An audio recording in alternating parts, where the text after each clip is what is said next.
குருவின் கருணையுடன் இயற்கையின் தூய்மையை அனுபவியுங்கள். நம் குருஜியின் ஆசீர்வாதத்தால் அருளூட்டப்பட்ட இயற்கையான ஹெல்த் அண்ட் இம்யூனிட்டி மிக்ஸ், பஞ்சமுகி ருத்ராட்ச மாலை, பஞ்சகவ்யத்தினால் தயாரிக்கப்பட்ட பொருட்கள் என தமிழ்நாட்டிலேயே தயாரிக்கப்பட்ட இயற்கையான தயாரிப்புகளை பெற www.guruvinkarunai.com இல் ஆர்டர் செய்யவும். எல்லா உயிர்களையும் தன் உயிர் போல நேசிக்க. இதுக்கு ஜாதி இல்லை, இதுக்கு மதம் இல்லை. தேனின்ற ஒரே ஒரு கிரியேச்சர் மட்டும் இல்லைன்னா இந்த எக்கோசிஸ்டம்ல பூமி இருக்காது, அழிஞ்சிடும்.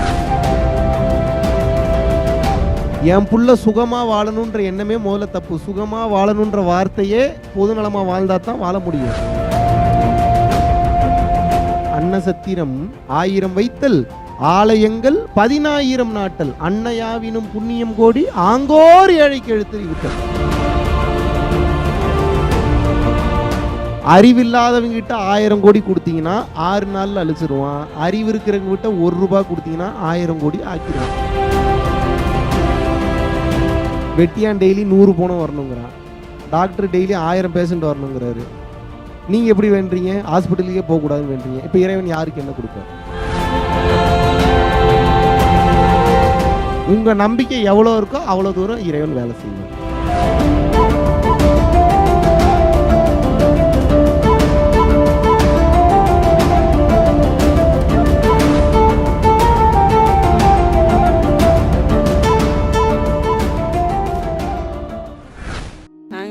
மேட்டுப்பாளையம் பக்கத்தில் காரமடையிலேருந்து வரேங்க. குரு ரொம்ப நாளாக எங்களுக்கு பார்க்கணுன்னு ரொம்ப ஆசையாக இருந்துச்சு எனக்கு. அதில் இன்றைக்கி இங்கே பார்க்கக்கூடிய வாய்ப்பு கிடைச்சதுங்க. அதில் ரொம்ப சந்தோஷம். இன்றைக்கி அவர் பார்த்ததில் ரொம்ப ரொம்ப சந்தோஷமாக இருக்கேங்க. அந்த இடமும் அவ்வளோ நீட்டாக அப்படி நல்லா கவனிச்சுக்கிறாங்க. எல்லாமே நல்லா இருந்துச்சுங்க. குருவை பார்த்ததில் இன்றைக்கி ரொம்ப மகிழ்ச்சியாக இருக்குது. எங்கள் பிரச்சனையெல்லாம் அவர்கிட்ட சொல்லியிருக்கேங்க. சொல்கிற அளவுக்கு பொறுமையாக பேசி எங்களை ரொம்ப தீட்சை கொடுத்து ரொம்ப அன்பாக வழி நடத்தினாருங்க. ரொம்ப சந்தோஷமாக இருக்கேங்க. வெளிநாடுகள்லேயே போயிட்டு இருக்கிறதுனால ஏகப்பட்ட கமெண்ட்ஸ் பார்க்க முடியுது. இந்தியாவுக்கும் வாங்க, எங்களையும் சந்திங்கன்னு சொல்லி ஸோ இப்படி கேட்டுக்கொண்டதற்கு இணங்க 10ஆம் தேதி முதல் 20ஆம் தேதி வரைக்கும் கிட்டத்தட்ட ஒரு 10 நாட்கள் நம்ம திருப்பூர் பரம்பொருள் ஃபவுண்டேஷன் ஆசிரமத்தில் தான் நான் இருக்க போகிறேன். ஸோ உலகெங்கிலும் நீங்கள் எங்கே இருந்தாலும் சரி என்னை பார்க்கணும் ரொம்ப நாள் நீங்கள் ஃபீல் பண்ணிட்டு இருக்கீங்க. ஸோ நீங்கள் தாராளமாக பார்த்துட்டு போகலாம்.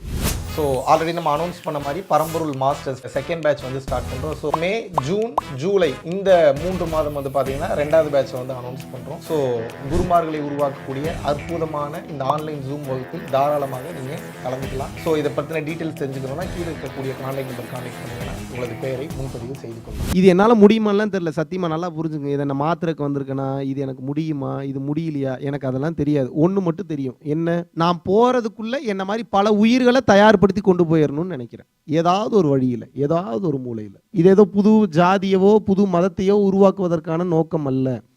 அதாவது ஒரு மனுஷன் வர்றானா நம்மளுடைய தத்துவம் சித்தாந்தத்தை சொன்னால் அதில் அவனுக்கு எந்தவித டவுட்டும் இல்லாமல் ட்ராவல் பண்ணி எக்ஸிட் ஆகி நிம்மதியாக வெளியே போயிடணும். அதுதான் மார்க்கம். அவனுக்கு வாழும்போது அந்த தத்துவத்தை ஃபாலோ பண்ணும்போது எங்கேயுமே பிசுரே இருக்கக்கூடாது, சங்கடம் இருக்கக்கூடாது, பஞ்சாயத்து இருக்கக்கூடாது, மன சங்கடங்கள் வந்தாலும் மாற்றி மாற்றி முன்னேறணும். அப்படித்தானே?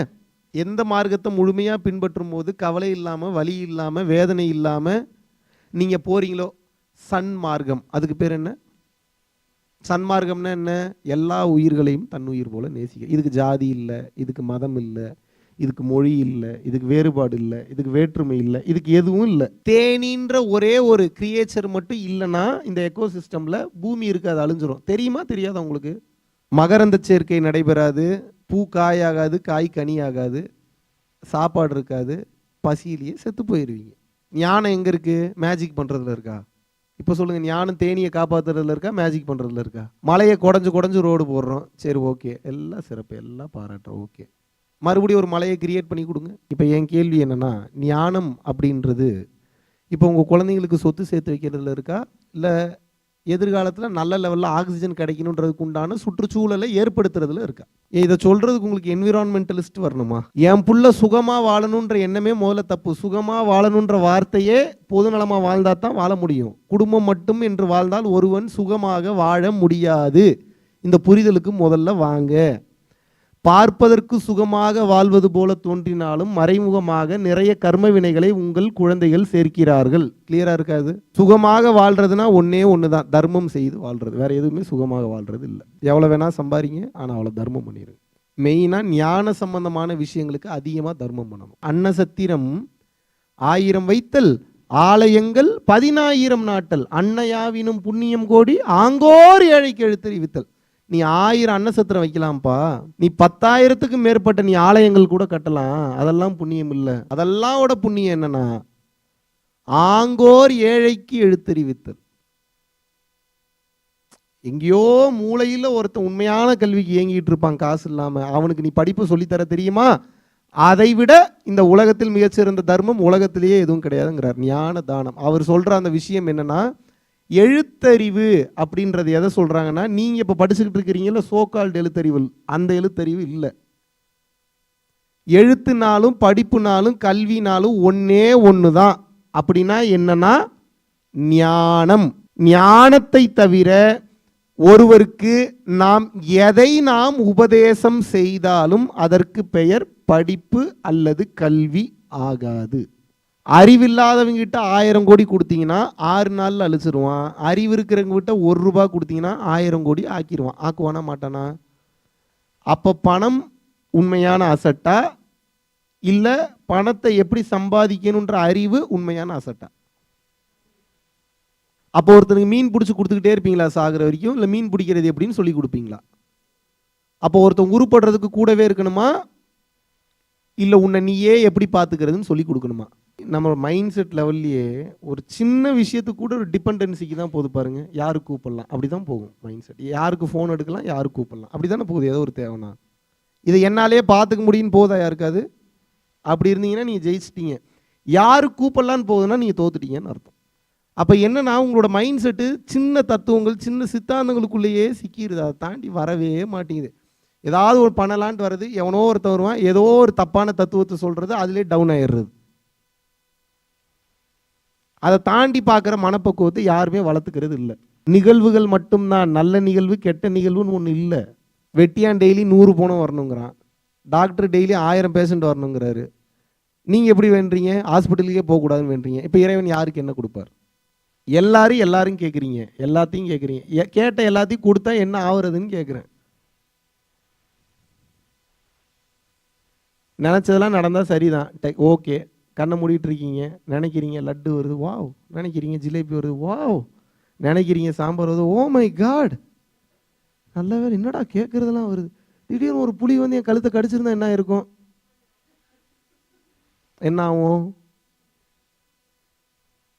இப்போ என் கேள்வி என்னன்னா, இப்போ புலி வர்றதுக்கு தயார் நிலையில் தான் இருக்குது. உங்கள் மைண்டில் புலி வராமல் இருக்குமா? இப்போ பிரச்சனை இப்போ அங்கே தான். இப்போ புலி வருமா வரலையான்றது பிரச்சனை இல்லை. மிகப்பெரிய அனுமன் பக்தன், அனுமன் சாலிசா கேட்டிருக்கீங்களா? பாடிக்கிட்டே இருப்பானே, அவனை அரெஸ்ட் பண்ணி உள்ளே கொண்டு போய் வச்சுட்டாங்க. ஏதோ ஒரு பஞ்சாயத்தில் தூக்கி உள்ளே கொண்டு போய் வச்சுட்டாங்க. ஏன்டா நீ தான் பெரிய அனுமன் பக்தன்னு பார்த்தல, உன்னெல்லாம் என்னென்னு பூரா பேரும் பாரு, கடைசியில் நீ காப்பாற்றுவோம், அனுமனே வரலன்ற மாதிரி ரொம்ப கேவலமாக பேசியிருக்கேன். அனுமன் நான் கூப்பிட்டா இங்கே கூட வருவாருன்னு இருக்கான். எப்படி எப்படா அனுமன் இங்கே வர லூஸாடா, இப்போ வருவார் பாருன்னு சொல்லி அனுமன் சாலிசாவை பாடியிருக்கான். 1/2 மணி நேரத்துலேருந்து 1 மணி அடித்து நிமித்தி பாடியிருக்கான். எங்கெங்கேயோ இருந்த குரங்கெல்லாம் ஒரு படையை திரட்டி ஒரு 300-400 குரங்குக்கு மேலே அவனுடைய அந்த பிரிசன் முன்னாடி, அந்த ஜெயில் கம்பி முன்னாடி வந்து நின்று கத்துன்னு கத்திக்கிட்டு இருக்கான். கம்பியெல்லாம் பிடிச்சி இழுக்குதான், உடைக்குதான், ஆரண்டுட்டானுங்க. அப்புறம் அந்த ஜெயில் வார்டன்ட்டு அதுலேருந்து அவனுக்கு அப்புறம் யோகியா மாறிட்டார், அவனுக்கு சீடனா மாறிட்டார். அதுக்கப்புறம் இப்போ அவர் அனுமன் சாலிசா பாடிட்டு இருக்கிறார். விளையாட்டுகளை சீரியஸாக நடந்தது. உங்கள் நம்பிக்கை எவ்வளோ இருக்கோ அவ்வளோ தூரம் இறைவன் வேலை செய்வார். காரிய சித்தி விநாயகர், அதுவும் அந்த விநாயகர் வந்து ரசமணியினால் செய்யப்பட்டது. ஜீவ சஞ்சீவினி சாப்பிட்டு கேன்சர் கியூர் ஆயிருக்கு, பல பேருக்கு PCOS ப்ராப்ளம் கியூர் ஆயிருக்கு. உடல் மற்றும் மனதை சரி செய்யக்கூடிய மிகப்பெரிய யோக சூத்திர ரகசியத்தை வந்து வச்சிருக்கோம். ஞான மூலிகை நீங்க பயன்படுத்துறீங்களா இல்லையா? ஞானத்திற்கு உண்டான மூலிகை பஞ்சகவ்யம்னா மாடு சார்ந்த 5 பொருட்கள். பஞ்சகவ்யம் 5 பொருட்கள். பரம்பொருள் ஃபவுண்டேஷன் நம்மளோட ப்ராடக்ட்ஸ் எல்லாமே எதை சார்ந்திருக்கும்? நல்லா கவனிச்சிங்கன்னா தெரியும் எதை சார்ந்திருக்கும். உடல், மனம், ஆன்மா. இந்த 3ஐயும் எப்படி என்ரிச்மெண்டா இம்மிடியேட் ஆக்சஸ்ல எப்படி வந்து அப்லிஃப்ட் பண்றதுன்றதுக்கு உண்டான அந்த விஷயத்தை வந்து ரெடி பண்ணி வச்சிருக்கோம். காசி யாத்ரா ஜூன் 12 முதல் 17 வரைக்கும் கிட்டத்தட்ட ஒரு 5 நாட்கள் விமானம் வழியாக வந்து போக போறோம். மிக ஆற்றல் மிகுந்த பகுதியில வந்து உட்கார்ந்து வந்து செய்ய போறோம் காசியில. ஸோ விருப்பப்படக்கூடிய நபர்கள் வந்து பாத்தீங்கன்னா இந்த யாத்திரையில் தாராளமாக வந்து கலந்து கொள்ளலாம். ஒரு மிகப்பெரிய விஷயத்தை வந்து முன்னெடுக்க போறோம். ஸோ அந்த பரம்பொருள் அந்த பிரமிசஸவே வந்து கிரியேட் பண்ண போறோம். அங்க வந்து ஒரு 1000 பேர் 2000 பேர் உட்கார்ந்து கிளாஸ் எடுக்கக்கூடிய வகையில் ஒரு body and mind and soul rejuvenation ஒரு மாபெரும் சென்டரா வந்து கிரியேட் பண்ணலாம்னு சொல்லி ஐடியா பண்ணியிருக்கோம். இதற்கு தயவு செய்து உங்களால் முடிந்த நன்கொடையை தாராளமாக வந்து நீங்கள் வந்து செலுத்தலாம். நம்ம பரம்பொருள் அறக்கட்டளையின் சார்பாக ஏகப்பட்ட இடங்களுக்கு இடர்பாடுகளில் இருந்த காலகட்டத்திலும் கூட ஒரு நாள் கூட விடாமல் இன்று வரைக்கும் 300 500 நபர்கள் வரைக்கும் தமிழ்நாடு முழுவதும் இருக்கக்கூடிய பகுதியில் அன்னதான பணிகள் வந்து நடந்து கொண்டே இருக்கிறது. மலேசியா மற்றும் சிங்கப்பூரில் வந்து நடந்து கொண்டிருக்கிறது. இன்று வரை எந்தவித தொய்வும் இல்லாமல் மேல் நோக்கி சென்று கொண்டிருக்கக்கூடிய இந்த பரம்பொருள் அறக்கட்டளையினுடைய வெற்றிக்கு காரணம் வந்து பாத்தீங்கன்னா பரம்பொருள் அறக்கட்டளையை பின்பற்றக்கூடிய பரம்பொருள் யோகிகள் மற்றும் பரம்பொருள் குடும்பத்தாராகிய நீங்கள் மட்டும்தான். யூடியூப்ல காட்டாத பல விஷயங்கள் வந்து தமிழகம் எங்கும் செஞ்சுக்கிட்டு இருக்கோம். இந்தியாவெங்கும் இருக்கக்கூடிய பல மக்களுக்கு இதை கொண்டு போய் சேர்க்கக்கூடிய காரணத்தினால் சென்று கொண்டிருக்கக்கூடிய இந்த பாதைக்கு வலு சேர்க்கும் வகையில் என்னுடன் இணைந்து எனது கரங்களுக்கு வலு சேர்ப்பது என்பது இந்த ஞான பயணத்தில் மாபெரும் ஒரு மாற்றமாக அமையும் என்பதில் எந்தவித ஒரு மாற்று கருத்துமே இல்லை. மகாவிஷ்ணுவை நான் நம்புறேன். மகாவிஷ்ணு ஒரு செயல் செய்தால் அது சரியாக இருக்கும் என்று நினைப்பவர்கள் மட்டும் இந்த விஷயத்துல கலந்து கொண்டு எனது கரங்களை வந்து வலுப்படுத்துங்கள். இன்னும் பல லட்சம் பல கோடி உயிர்களுக்கு நினைத்து பார்க்க முடியாத மாபெரும் அருள் அனுபவங்களையும் நாம் வந்து செய்ய போகிறோம். நன்றி, வணக்கம்.